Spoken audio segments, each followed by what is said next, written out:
नमस्कार, आदाब, सत श्री अकाल। तमाम दर्शकों का स्वागत है आपके हर दिल अजीज कार्यक्रम बिहार बिहान लाइव में। आपके साथ मैं हूं आपकी दोस्त और होस्ट शादमा। जी हाँ दर्शकों, ज़रूरी नहीं कि हर वक्त मेहरबान रहे ज़िंदगी। कुछ लम्हे हमें जीने का तजुर्बा सिखा जाते हैं। जी हाँ, हमारी यही चाहत होती है, यही कोशिश होती है कि ये जो जीवन है वो काफ़ी सरल रहे, काफ़ी सुगमता के साथ आगे बढ़ता रहे। लेकिन ये मुमकिन नहीं कि हर वक्त, हर पल, हर लम्हा हमारे लिए आरामदायक ही हो। कुछ लम्हे हमारे जीवन में ऐसे भी आ जाते हैं जब हमें बहुत बड़ा तजुर्बा हासिल हो जाता है और वो लम्हे जो होते हैं वो हमारी ज़िंदगी में मील का पत्थर साबित होते हैं, बशर्ते कि हम उन लम्हों को पॉजिटिवली लें, सकारात्मकता के साथ लें। जी हाँ दर्शकों, कई बार ऐसे पल आते हैं ना जब हम सोचते हैं कि उफ, ये क्या हो गया हमारे साथ। लेकिन ये वो लम्हा होता है जब हमें घबराना नहीं होता है, बल्कि पूरी शक्ति के साथ, पूरे आत्मविश्वास के साथ हमें आगे बढ़ना होता है। और जब आत्मविश्वास की बात करती हूँ, आगे बढ़ने की बात करती हूँ, तो आप तो जानते ही हैं कि ऐसे में सबसे ज़्यादा जो ज़रूरी हो जाता है वो होता है कि हमें हमारे विचारों को उच्च रखने की ज़रूरत हो जाती है। जी हाँ, हमारे विचार हमेशा उच्च रहें, पॉजिटिव रहें, तो जीवन में कोई भी लम्हा, कोई भी पल ऐसा आए तो हर लम्हे से हम निकल जाएंगे, बखूबी निकल जाएंगे और आगे बढ़ जाएंगे, अपनी मंजिल को पालेंगे। तो मंजिल को पाना है तो अपने विचारों को उच्च रखना है, ये बात हम बखूबी जानते हैं। इसलिए अपना पहला सेगमेंट लेकर आते हैं जिसमें हम शामिल करते हैं अपने बड़े बुजुर्गों के कथनों को, उनकी वाणी को, उनके वचनों को। तो चलिए बिना विलंब करती हूँ आगाज हर दिल अजीज कार्यक्रम बिहार बिहान लाइव का हमारे पहले सेगमेंट अनमोल वचन के साथ।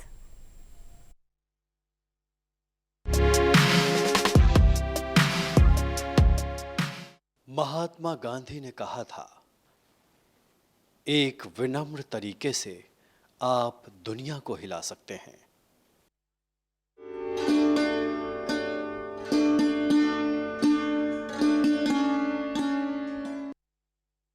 जिंदा दिली का नाम है जिंदगी। जी हाँ, जिंदा दिली का नाम है ज़िंदगी। दूसरों के लबों पर मुस्कुराहटों को सजाने का नाम है ज़िंदगी। और ये ज़िंदगी मिला करती नहीं सभी को, जिस पर रब की ख़ास मेहर हो वही जिया करते हैं ये ज़िंदगी। जी हाँ, मैं एक ऐसे जीवन की बात कर रही हूँ जहाँ इंसान खुद से परे दूसरों के बारे में सोचता है कि कैसे उनका विकास हो, कैसे उनकी ज़िंदगी में खुशियाँ पहुँचाने का काम किया जा सके। और ऐसी ही सोच है हमारी आज की मेहमान ख़ास का। जी हाँ, मैं बात कर रही हूँ शबनम लता जी की, जो कि समाज सेविका हैं। तो चलिए मिलकर स्वागत करते हैं हमारी आज की बेहद ही ख़ास मेहमान का। बहुत बहुत स्वागत है आपका हमारे विशेष कार्यक्रम बिहार बिहान लाइव में। जी बहुत बहुत धन्यवाद। समाज सेविका, यूँ तो कहना बड़ा आसान होता है कि मैं समाज के लिए काम कर रही हूँ, या जो भी मेरी तरफ से बन पड़ता है मैं वो काम करती हूँ। लेकिन ये कहने में जितना आसान है, करने में शायद उतना ही मुश्किल। तो कैसा लगता है जब आपको कहा जाता है कि आप एक समाज सेविका हैं? बहुत सारी बातें हैं, बहुत सारे चैलेंजेस भी आपने फेस किए होंगे, उन तमाम विषयों पर बातें करेंगे। लेकिन सबसे पहले आपके एक्सपीरियंस को मैं चाहूँगी कि आप हमारे साथ शेयर करें कि कैसा लगता है जब आप सोचती हैं कि मैं एक समाज सेविका हूँ और लोगों के बीच जाती हैं तब। एक्चुअली पहले मैं अपना नाम बता देती हूँ। मेरा नाम शबनम लता हुआ, मैं लता राज फाउंडेशन की निदेशक भी हूँ। कैसा लगता है एक समाज सेविका? एक्चुअली मेरा बचपन से ये शौक़ था कि मैं समाज सेवा करूं, लोगों के लिए कुछ करूं, पर ऐसा कभी बहुत ज़्यादा मौका नहीं मिला। अभी मैं 1 साल से, ऑलमोस्ट आप 2 साल बोल सकते हैं, 2 साल से मैं इस पे काम कर रही हूं। तो समाज सेविका कौन क्या बोलता है, कैसा मेरा इम्प्रेशन, ये मैं सोचती ही नहीं हूँ। मुझे अच्छा लगता है इसलिए मैं ये काम करती हूँ, क्योंकि मुझे बहुत अंदर से खुशी मिलती है कि लोगों को खुश देखकर। आगे और भी आप जब पूछेंगी तो मैं बताऊँगी कि जिनके लिए मैं कर रही हूँ उनके चेहरे पे जब एक खुशी देखती हूँ तो मुझे लगता है कि मैं शायद कुछ की हूँ इनके लिए। जी हाँ, कह सकते हैं कि वो सुकून जब मिलता है कि जो मैंने चाहा वो मैंने किया। तो कहीं ना कहीं इसकी नींव आपके बचपन में ही थी कि बचपन से ही आपका जो शौक़ था, आपका जो रुझान था कि मुझे समाज सेविका बनना है, समाज के लिए कुछ काम करना है। चूँकि जिक्र किया आपने बचपन का, तो चाहूँगी कि हम उस दौर में जाएं। वो दौर जब हमें जीवन के जिस भी दौर में हम रहें, वो दौर हमें गुदगुदाता है, हंसाता है। चाहेंगे कि आप अपने बचपन की बातें हमारे साथ शेयर करें। एक्चुअली बचपन की बातें गुदगुदाती तो है, मेरी थोड़ी सी मतलब कह सकते हैं कि स्ट्रगल भरी थी, क्योंकि जब मैं 2 साल की थी तब मेरी माँ की डेथ हो गई। तो मैं थोड़ी सी अलग टाइप की थी, बहुत शांत रहती थी, और इसीलिए तब से ही मैंने सोचा था कि महिलाओं के लिए, लड़कियों के लिए कुछ करूं। बचपन से इसलिए मेरे दिमाग में आया, इसलिए मेरे दिल में आया कि मुझे महिलाओं को जागरूक करना है, लड़कियों के लिए कुछ काम करना है जो अपने बलबूते खड़ा होना चाहती हैं, उनको सपोर्ट नहीं मिल पाता, या फैमिली का बोलें या समाज का भी बोलें। तो बचपन ऐसे ही बीता, जॉइंट फैमिली थी, अच्छे में मज़े में कटी काफ़ी। उसमें तो बहुत ज़्यादा हम लोग सोच नहीं पाते थे कि ये करना है वो करना है, खेलते थे पढ़ते थे। वैसे मैं पढ़ने में बहुत अच्छी थी, मेधावी छात्र थी बहुत काफ़ी। हालांकि आगे मुझे बहुत मौका नहीं मिला, पर जितना मुझे मौका मिला मैंने बचपन का अच्छा यूटिलाइज़ किया। भाई बहन मिल के सब पढ़ते थे एक साथ, हम लोग की जॉइंट फैमिली थी, काफ़ी बड़ी थी। तो उसमें एक्चुअली क्या 90s के बच्चे जो थे, 80s के जो बच्चे थे, बहुत ज़्यादा ये सोचते नहीं थे कि आजकल तो सोशल मीडिया का ज़माना, ये करना है वो करना। उसमें कुछ ऐसा एम था नहीं, बस लगता था कि मुझे महिलाओं के लिए कुछ करना है, मुझे लड़कियों के लिए कुछ करना है। खास के जो ग्रामीण महिलाएं हैं, जहाँ पे मैं पली बढ़ी, मैं बचपन से गाँव में ही रही, ऑलमोस्ट 12-13 साल तक मैं गांव में रही। उसके बाद मैंने शहर की तरफ रुख किया, क्योंकि हायर स्टडी की बात थी, अब 10th 12th की बात थी, तो मैं फिर शहर आ गई फैमिली के साथ। उसके बाद फिर जब आपने शहर का रुख किया, शहर आ गई, तब फिर आपने यहाँ से फिर शिक्षा दीक्षा ग्रहण की। उसके बाद फिर कैसे क्या कुछ आपने किया? शहर में एक्चुअली मैं जब 10th पास की, गांव मतलब छोटा सा शहर था वहाँ से, फिर उसके बाद बिहार बोर्ड से ही मैंने दिया। फिर 12th का 11th 12th मैंने मगध महिला कॉलेज से किया, मगध महिला कॉलेज पटना यूनिवर्सिटी से मैंने 12th किया, इंटर पास किया। उसके बाद फिर मैंने ग्रेजुएशन किया। ग्रेजुएशन मेरा थोड़ा सा टफ रहा, क्योंकि मेरी शादी हो गई थी 12th जस्ट पास आउट होने के बाद ही, तो एक बेबी भी हो गया। तो मैं थोड़ा स्ट्रगल रहा ग्रेजुएशन करने में, क्योंकि बच्चे के साथ आप ग्रेजुएशन करना मतलब टफ। तो पेरेंट्स का साथ था, मेरी मम्मी मेरे पापा काफ़ी उसमें सपोर्ट किए, बच्चे को रखते हुए थे। नहीं, मदर सेकेंड मदर थी, तो वो काफ़ी सपोर्ट की उन्होंने, बच्चे को रखते थे। तो मैं पढ़ाई करती थी, काफ़ी स्ट्रगल रहा उस समय का, मतलब बच्चे को रखना और फिर पढ़ाई करना, पार्ट 1 पार्ट 2 पार्ट 3 का, तो टफ हो जाता है थोड़ा सा, पर ठीक है, ऐसी स्ट्रगल भरी लाइफ चलती रही। यही सब, आप जब तक कोई स्ट्रगल नहीं करेंगे तब तक आपके मन में कोई विचार ऐसा आता नहीं कि मुझे कुछ करना है समाज के लिए। जी हाँ, शायद यही वो लम्हा होता है जो आपको जीवन का एक नया तजुर्बा दे जाता है और आपकी सोच को बदल देता है कि ये अगर मेरे साथ प्रॉब्लम है तो ये सिर्फ मेरी प्रॉब्लम नहीं है, बल्कि ये उन महिलाओं की प्रॉब्लम है जो शायद अमूमन हर वक्त इससे जूझती रहती हैं। और आपने उस वक्त इस जज्बे को अपने अंदर लाया और सोचा कि मुझे इस चीज़ को बदलना है। तो फिर आगे जब आपको मौका मिला तो किस तरह से आप महिलाओं की अगर बात करूं तो आप ग्रामीण क्षेत्र में जाकर महिलाओं के लिए काम करती हैं, तो किस तरह से आपने उन्हें जागरूक किया? एक्चुअली आसान नहीं था उनको जागरूक करना, कि मैं थोड़ा सा बताती हूँ कि मैं गांव की तरफ क्यों रुक किया मैंने। क्योंकि लास्ट पंचायती राज चुनाव जो हुई थी उसमें मैंने जिला परिषद का चुनाव लड़ा था, तो उस समय मैं मतलब समाज सेवा करने का तो मन में था ही, तो मैंने सोचा ये अच्छा मौका है कि मैं समाज के लिए कुछ कर सकती हूँ। तो मैं गई गांव में, एक बार मैं घूमी, 2 बार मैं घूमी, तो महिलाओं की जो मैंने स्थिति देखी, इतनी दयनीय स्थिति थी, बेरोजगारी से जूझ रही हैं, शिक्षा का अभाव है, उनको जागरूकता नहीं है उनके अंदर। ऐसा नहीं है कि वो जानते नहीं, उनके अंदर भी बहुत टैलेंट है, बहुत सारा चीज़ करना चाहते हैं, पर वो कर नहीं पाते हैं, क्योंकि उनके पास ना वो हिम्मत नहीं है कि कुछ आगे बढ़ के काम करें। या फिर आप कहें कि ये हम मेल डोमिनेटिंग कंट्री में भी रहते हैं, पुरुष प्रधान देश में, तो महिलाओं को, खास के ग्रामीण महिला, हमारी शहर की महिला तो सशक्त हो चुकी हैं, लेकिन ग्रामीण महिलाएं आज भी बहुत पीछे हैं। और कुछ नहीं, बस उनको एक छोटी बात उनको समझाने की ज़रूरत है। मैं वही काम करती हूँ। मेहनत तो काफ़ी लगता है उनको समझाने में, बहुत सारी चीज़ें हैं, बहुत देर से उनको समझ में आती हैं। हालांकि समझ में आ जाती है जब उनको लगता है कि नहीं, ये मेरे लिए कुछ अच्छा हो सकता है, इससे शायद मैं अपने घर परिवार समाज के लिए कुछ कर सकती हूँ, मेरा भी कुछ कंट्रीब्यूशन हो सकता है, तो फिर वो थोड़ी जागरूक होने लग जाती हैं। तो मेहनत तो काफ़ी लगती है, पर मैं कोशिश करते रहती हूँ। जी हाँ, बिल्कुल। यानी कि कह सकते हैं कि जब आपने रुख किया ग्रामीण क्षेत्र का, तो वहाँ पर स्थिति काफ़ी दयनीय पाई आपने, और आपने अपने एंड से सोचा कि वहाँ पर आपको बदलाव लाना है। तो ये जो सफ़र आपने शुरू किया, शायद 2 साल पहले की बात आपने बताई कि ये 2 साल से आप ये काम कर रही हैं, तो कितनी सफल हुई, कितनी सफलता प्राप्त हुई आपको, इस बारे में जानना चाहेंगे? एक्चुअली मैं जो काम कर रही हूँ, कभी कभी आप इतने मेंटली परेशान हो जाते हैं कि लगता है कि छोड़ दो, नहीं हो पाएगा, गिव अप कर देते हैं, राइट।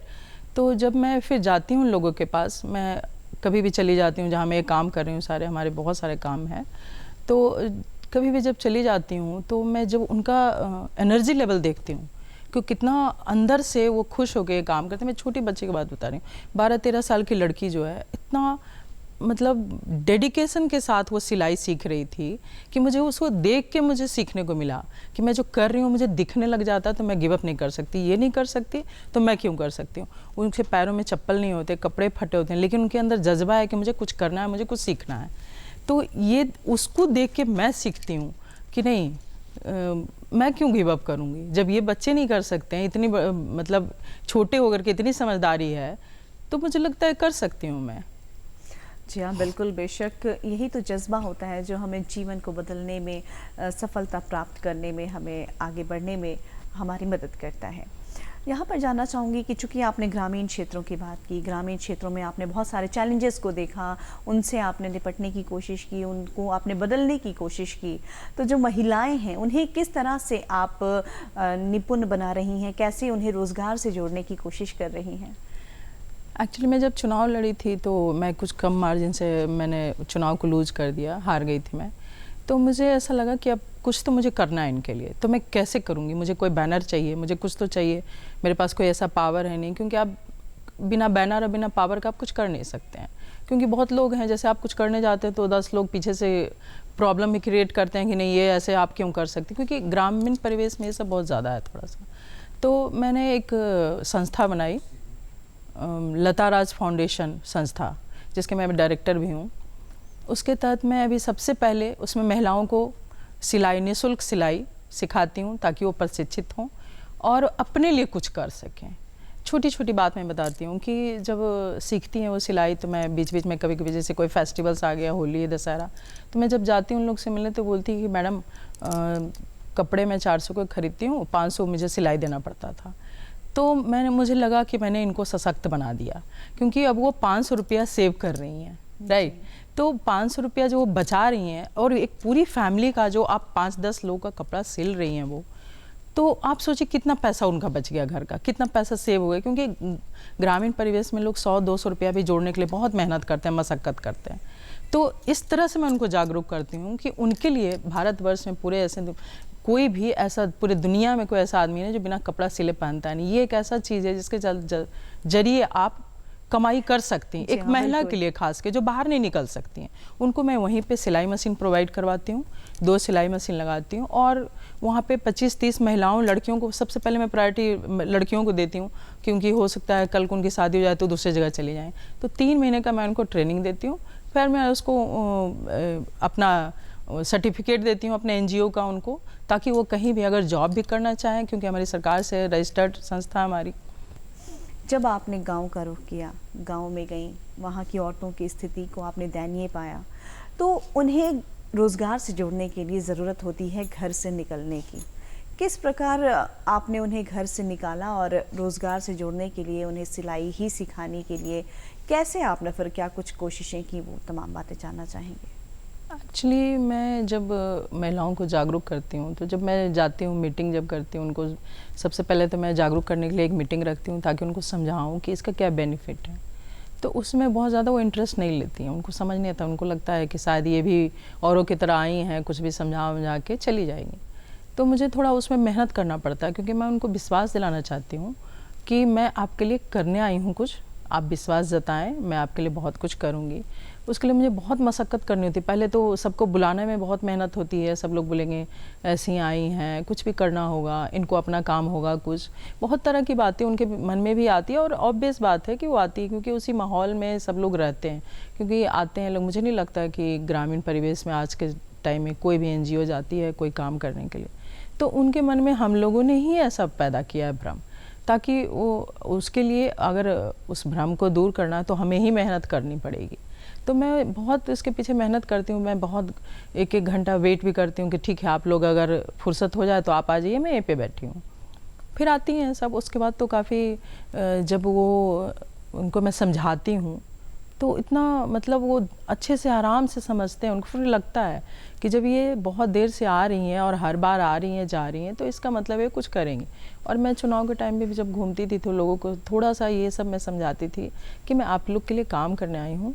और मेरे अंदर वो था, क्योंकि जब लॉकडाउन वगैरह भी था तो उस समय भी मैंने काम किया है, कुछ खाना देना, ये सब जो भी समाज सेवा होता है, जिनकी जो ज़रूरतें होती थी, नीड्स होती थी उस समय की।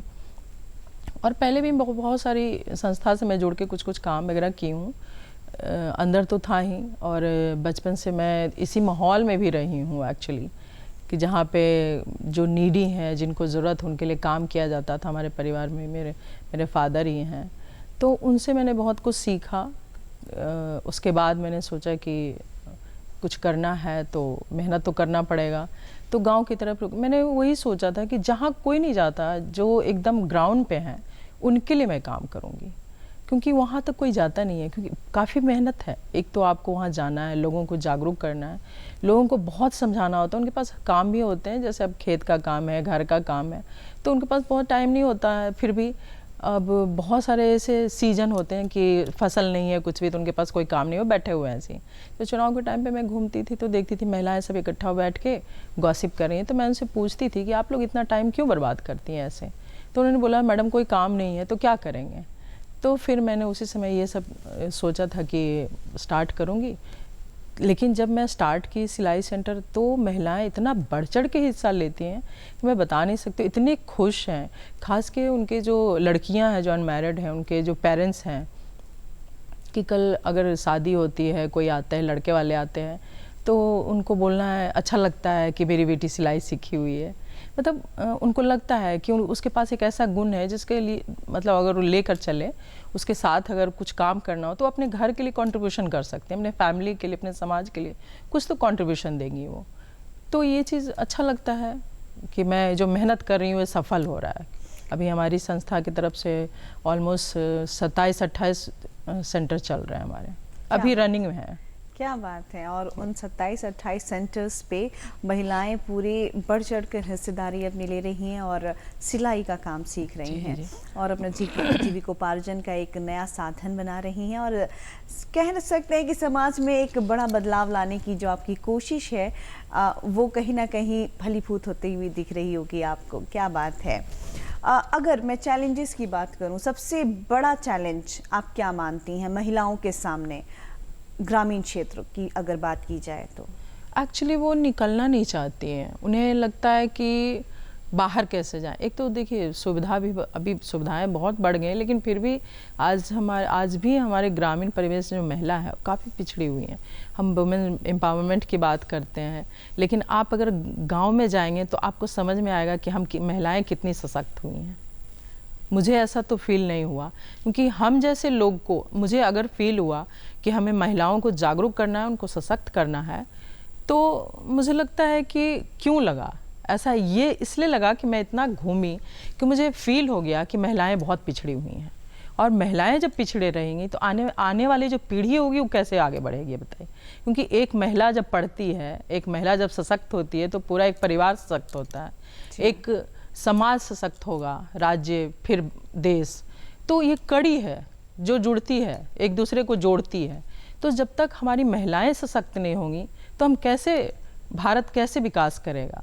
हम विश्व गुरु बनने का सपना देख रहे हैं। हमारे गांव के बच्चे, अब मैं बच्चों की बता रही हूँ, गांव के बहुत सारे ऐसे गांव हैं जहाँ पे सारे बच्चे अनपढ़ हैं। मैं बता नहीं सकती हूँ इस एक्सपीरियंस को कि मुझे कितना तकलीफ होता था कि कहाँ है हम, शिक्षा हमारे बच्चे को नहीं मिल रही है। बहुत सारे गाँव में महिलाएँ भी सब अनपढ़ हैं। तो यहाँ पे तो बहुत सारी चीज़ें हैं कि उस जो 60-70s की महिलाएं हैं उनमें वो था कि महिला और पुरुष का बात था कि फादर बेटे को पढ़ाते थे, बेटियों को नहीं पढ़ाते थे, उसके कारण महिलाएं पिछड़ती चली गईं। आज भी मैं कुछ दिन पहले गांव में गई थी, वहाँ पे मैंने मीटिंग किया तो सारी महिलाओं ने बोला कि मैडम हम लोग सब अंगूठा छाप। मुझे बहुत तकलीफ हुई। मैंने सोचा कि अब इनके लिए मैं कौन सी शिक्षा व्यवस्था का उपाय करूं। तो उन लोगों ने बोला कि चलो ठीक है, अभी जुड़ी हूँ किसी संस्था वगैरह से, तो नाम लिखना सीख गई।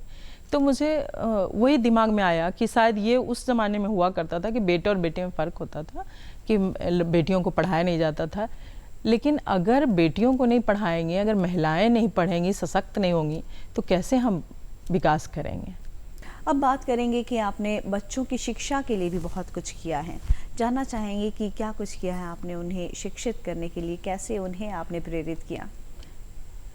एक्चुअली मैं जब घूम रही थी गांव का, मैंने 6 या 7 बार सब दौरा किया था, तो उस बीच मैंने देखा कि काफ़ी ऐसे गांव थे जहाँ पे बच्चे मतलब इतने पिछड़े हुए हैं, इतने पिछड़ गए। उनके पेरेंट्स बोले मुझे, जो भी फादर थे मदर थी, कि मैडम आप हमारे गांव में बच्चों के लिए कुछ कीजिए, क्योंकि हमारे बच्चे बिल्कुल शिक्षा से वंचित हो गए हैं। सरकारी शिक्षा व्यवस्था भी बहुत सारी योजनाएं हैं, बट बहुत सारी चीज़ें धरातल पे नहीं उतरती हैं। उस पर विचार करने की ज़रूरत है आज, क्योंकि शिक्षा में ऐसी ताकत होती है जिससे आप किसी भी चीज़ का आप आधार बदल सकते हैं। और शिक्षा व्यवस्था सही होना बहुत ज़्यादा ज़रूरी है, कि मैंने बहुत सारी चीज़ें देखी कि गांव में, जैसे किसी गांव में देखा मैंने कि पानी में स्कूल बिल्कुल पूरा डूबा हुआ, वहाँ पे कोई टीचर भी नहीं आते हैं, बच्चों को पढ़ाते हैं, क्योंकि बहुत पिछड़ा हुआ गांव है सारा, एक एक बच्चे वहाँ पे अनपढ़ थे। तभी मैंने वहाँ पे सोचा था कि मैं इन लोगों के लिए कुछ करूँगी, कुछ तो ऐसा स्कीम लाऊंगी जो हमारे एटलीस्ट कम से कम जो हमारे बच्चे छोटे छोटे बच्चे हैं, जो पहला से छठा तक का 6 तक के बच्चे हैं, उनका एटलीस्ट कम से कम एक आधार मैं मजबूत कर दूंगी, उनका बेस स्ट्रांग होना चाहिए। तो मैंने इन लोगों के लिए एक योजना लाया कि निःशुल्क कोचिंग सेंटर, उसी गांव से मैं किसी लड़के को रखती हूँ पढ़ाने के लिए, जो बच्चे पढ़ के आए हैं गांव में, बेरोज़गार बैठे हुए हैं। तो मैंने उनको थोड़ी सी ट्रेनिंग दी, थोड़ा सा उनको समझाया कि कैसे बच्चों को क्या करना है। तो उसके तहत, और ऐसे बच्चे हमारी संस्था से जुड़े हैं जिनके पेरेंट्स 150-200 रुपया नहीं दे सकते प्राइवेट स्कूल्स की फ़ीस या कोचिंग की फ़ीस जो भी है, क्योंकि वो 50-60 रुपया कमाने के लिए बेचारे दिन भर मशक्क़त करते हैं, वो कहाँ से लाएंगे। इसी तरह के परिवार के बच्चे बाहर समाज से वंचित होते जा रहे हैं, वो बिल्कुल पिछड़ते जा रहे हैं। ना वो शिक्षा पर उनकी व्यवस्था, ना उनका कैसे ग्रोथ होगा, ना मेंटल ग्रोथ होगा, ना फिजिकल ग्रोथ होगा। तो मैंने इसके लिए मैंने स्टार्ट किया निःशुल्क कोचिंग सेंटर, जहाँ पे भी हमारे पास कम से कम 1000 बच्चे हैं। हमारा 11-12 वो सेंटर चल रहा है। गांव में मैं करती हूँ, जो एकदम बिल्कुल पिछड़ा हुआ गांव है, जहाँ पे बच्चे बाहर जा नहीं सकते पढ़ने के लिए, जिनके पास पैसे नहीं है 150-200 रुपया ट्यूशन पढ़ाने के लिए। तो मैं वहाँ पे एक छोटा सा जगह, जो भी हो, सार्वजनिक स्थल हो, जहाँ भी गाँव वाले सोचते हैं कि यहाँ पे एक जगह है बड़ा सा, जहाँ पे 100 बच्चे एटलीस्ट पढ़ सकते हैं बैठ कर, तो वहाँ पे मैं टीचर रखती हूँ। कहीं एक टीचर है, कहीं 2 टीचर हैं, और वो इंग्लिश पढ़ाते हैं, मैथ पढ़ाते हैं, जीके पढ़ाते हैं। और इससे अलग, सबसे अलग ये कि मैं उनको एक अच्छा इंसान बनाने सिखाती हूँ, कि बैठना कैसे है, बात कैसे करना है, लोगों से कैसे बात करना है। क्योंकि मैं जब जाती थी बच्चों के लिए मीटिंग करने के लिए कि कैसे कोचिंग खोलना है, तो मैंने बच्चों को जो बात करने का तरीका देखा था गाँव में, मुझे बहुत अंदर तक झकझोर देता था। मुझे लगता था ना, मैं इनको बदलूँगी किसी हाल में, कोशिश तो कर सकती हूँ कि आप अगर 100 बच्चे को बदल रहे हैं तो आप आने वाले भविष्य को तैयार कर दे रहे हैं, राइट। अगर ये एक गांव के अगर 100 बच्चे पढ़ गए, उसमें से अगर 1-2 बच्चे भी बहुत अच्छा निकल गए, तो मुझे लगा कि मेरा जीवन सफल हो गया, कि मैंने हाँ शिक्षा की तरफ कुछ तो कंट्रीब्यूशन दिया इस देश के लिए, समाज के लिए, जो भी। तो बच्चों को मैं वहाँ पे टीचर को एक बोर्ड देती हूँ, उनको डस्टर वगैरह और चौक वॉक पढ़ाने के लिए, जो भी है। बच्चे हमारे आते हैं, और कुछ मैं उनको हमेशा गाइड करते रहती हूँ फ़ोन पे, कि बच्चों को एक दिन ड्राइंग भी सिखाना है, बच्चों को थोड़ा पेंटिंग भी सिखाना है, थोड़ा एक्टिविटीज़ भी हो गया, थोड़ा सा उनको बोलने सिखाना है, लाइक स्टेज के पास आके एकदम जैसे आप कि कैमरा से बात कर रहे हैं, तो शहर के बच्चे से अपने आप को कभी अलग ना समझें। तो मैंने इस तरह का काम किया, स्टार्ट किया, तो मैं देखी हूँ इतना ज़्यादा इम्प्रूवमेंट है, मुझे विश्वास नहीं होता है कि अभी आप देखेंगे तो हमारे वो बच्चे हैं ही नहीं। वो हमारे पास जितने भी 1000 से ऊपर बच्चे हैं, वो अब बच्चे हैं ही नहीं, वो बिल्कुल चेंज हो चुके हैं। और हर बच्चा चाहता है पढ़ना, बस उसको सुविधा नहीं है, उसके पास क्या बोलूँ कि वो बिल्कुल विकास अभाव सबसे दूर है एकदम। जी हाँ, और कह सकते हैं कि जो मायूसी में अपनी ज़िंदगी गुजार रहे थे, वहाँ तक आपने उम्मीद की किरण पहुँचाने का काम किया है, शिक्षा से जोड़ने का काम किया है। बहुत बड़ी बात होती है जब आप किसी को शिक्षित कर रहे हैं, तो निसंदेह उनके जीवन में आपने नया रंग भरने की कोशिश की है। यहाँ पर बात करूँगी, युवाओं के लिए भी आपने कुछ करने की सोची है, उन्हें भी आपने रोज़गार से जोड़ने के लिए कोई स्कीम है आपकी, तो क्या कुछ सोचा है आपने? एक्चुअली इन सब के साथ युवा भी हमारे देश की आने वाली पीढ़ी है। बेरोज़गारी से जूझ रहे हैं हम। बहुत सारे गांव में जब मैं घूम रही थी, जा रही थी, अभी भी जाती हूँ, तो सब बोलते हैं कि मैडम हमारे लिए भी कुछ कीजिए, हमारे लिए भी कुछ सोचिए। तो मैं उनको अब नौकरी तो नहीं दिला सकती, पर मैं उनको इतना मतलब सशक्त कर सकती हूँ। नहीं, मैं उनको इंडिपेंडेंट करने के लिए कुछ तो उनको रास्ता दिखा सकती हूँ। तो वो रास्ता देखने के लिए मुझे लगता है कि मैं उनको एक निःशुल्क कंप्यूटर सेंटर, हालांकि हमारे सरकार की तरफ से भी चलाई जा रही है, बट बहुत सारे लोग उससे दूर रह रहे हैं, नहीं उनको मिल पा रही है वो सुविधा वहाँ पे।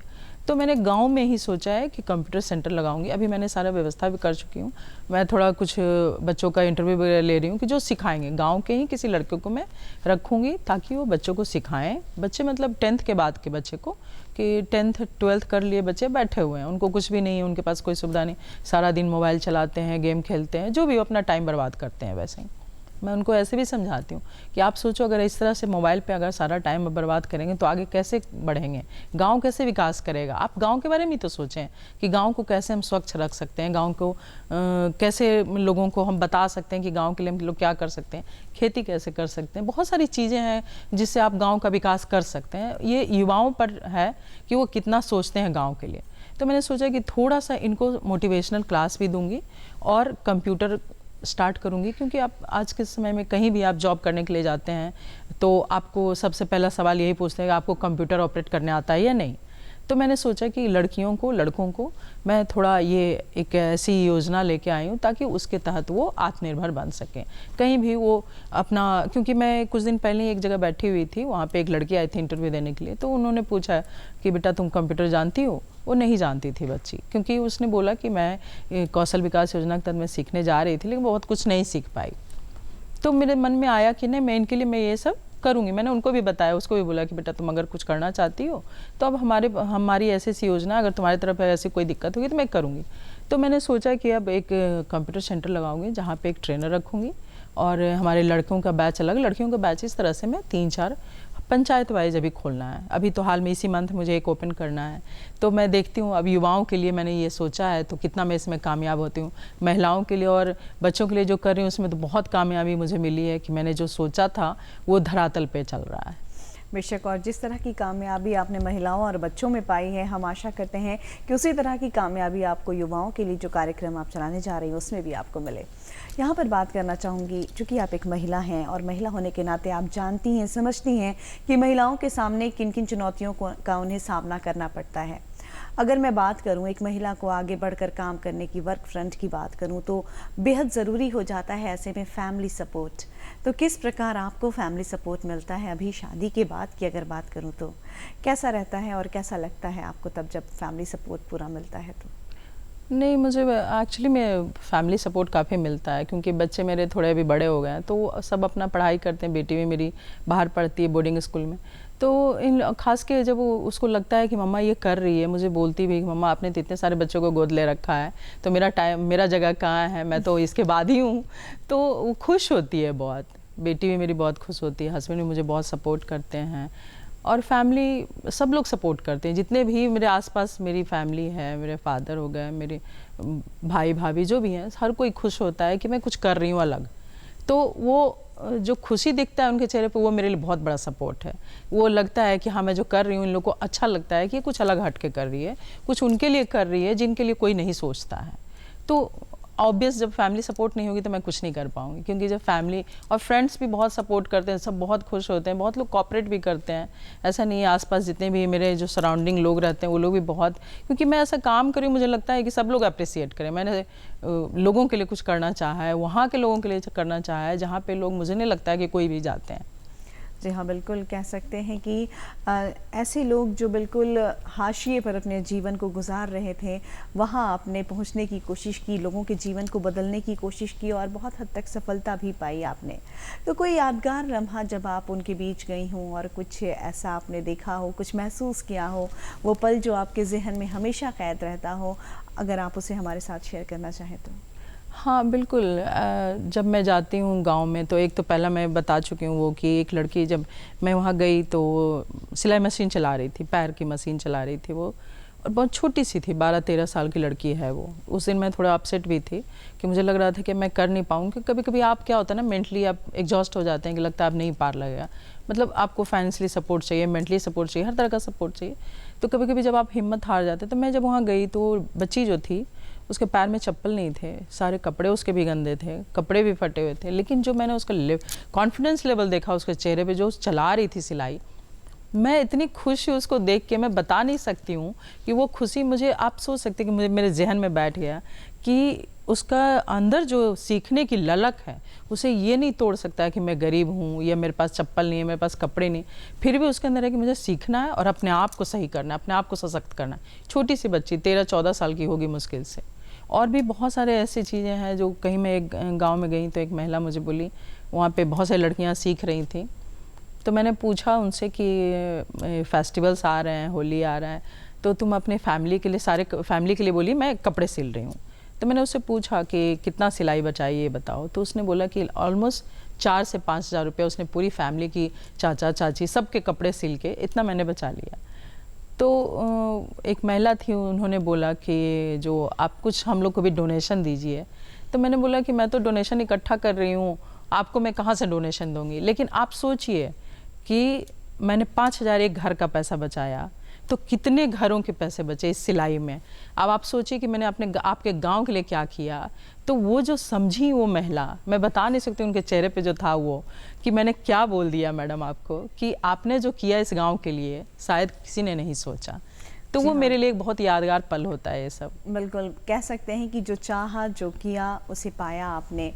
जो समाज में बदलाव लाने की चाहत थी, जो ललक थी, उसमें कहीं ना कहीं आपको सफलता मिली। इसके लिए बहुत बहुत बधाई आपको। और यहाँ पर तहे दिल से आपका शुक्रिया अदा करना चाहेंगे, क्योंकि समय सीमा से हम बंधे हुए होते हैं और यहाँ पर हमें आपसे विदा लेना होगा। तो तहे दिल से आपका शुक्रिया अदा करना चाहेंगे कि आज आप यहाँ आए और इतनी सारी बातें आपने हमारे साथ साझा की। तहे दिल से आपका शुक्रिया। तो दर्शकों, ये थी हमारी आज की बेहद ही खास मेहमान, जिनसे हमने बहुत सारी बातें की, बहुत कुछ जाना, बहुत कुछ सीखने को मिला कि कैसे अगर हम कुछ चाहें तो उसमें हम सफल ज़रूर हो सकते हैं। तो उम्मीद करती हूँ कि आपको हमारा आज का ये अंक पसंद आया होगा। तो अपने विचार, अपने फीडबैक हम तक ज़रूर पहुँचाएँ। उसके लिए नोट करें हमारा पता है कार्यक्रम बिहार बिहान, निदेशक DD बिहार, दूरदर्शन केंद्र पटना, फ्रेजर रोड पटना 8,01,000। हमारा ईमेल एड्रेस है director.ddkpatna@gmail.com।